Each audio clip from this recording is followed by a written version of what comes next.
që unë ta botoj një libër timin. Do me thonë, pavarësisht se prej kësaj perspektive nëse e shikojmë, ato poezi kanë qenë shumë dopta, sot nuk do t'i kisha botu. Po për moshën, munda me thonë se kanë qenë të mira për moshën. Çfarë tematike ke trajtuar atëherë? Unë e vi prej një familje advetare, patriotike. Do me thonë e kam gjyshën e plagosën në luftet përsekutum për regjimit serb. I kam djemë të mi zbabës gjithë në luft, djallën e migjës plagosën në kokë prej granata helsit nëse nuk jam gabim.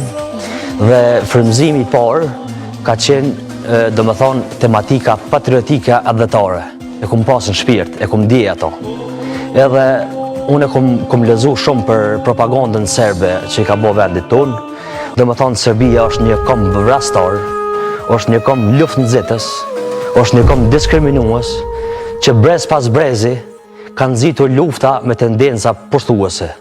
Është një kom që gënjen, që rren në mënyrë të vazhdueshme, edhe do me thonë propaganda aty në ka qenë shumë e keqe ndaj shtetit tonë, ndaj gjakut tonë, edhe unë mundu me mishë me shpirt, nuk jem unë dikush i mja rregullu imazhin, se ka shumë atë zëtsone, po jem mundu një farë mënyre me dhonë mesazh të mirë, jem mundu me hap portat që në të botë kanë qenë diçka e paritshme.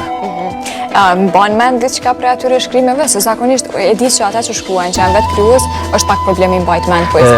Është pak problem se janë bo, do me thonë, 15 vite karrierë, po më kujtohen disa poezi, do me thonë e këm bashku pranvera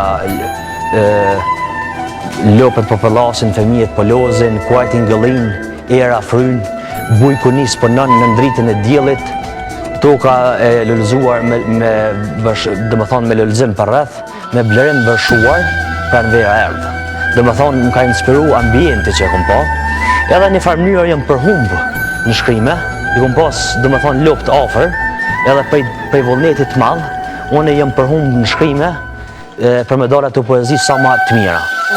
Gradualisht me kalimin e viteve, me përvojën krijuese dhe me leximin do me thonë shterus, kisha me thonë, jë mundu me forcu këtë pjesë, jë mundu dhimbjen teme, sfidat e mija që mi ka dhonë jeta dhe sfilitjet të njoshe, jë mundu me këthy nartë.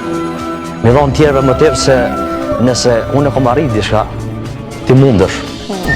Prej ajo që kam bëni ma shumë përshtypje është pa hezitim fare, tregova pikërisht edhe punën se unë po që e emocionua dhe të kuptoj sepse unë pak di prej historisë fejzës, po zakonisht e kam kështu edhe etik profesionale që nuk hyja aty ku nuk duhet sepse është çështje private ndonjëherë. Më trego pak për këtë pjesën e baktisë që përmendes.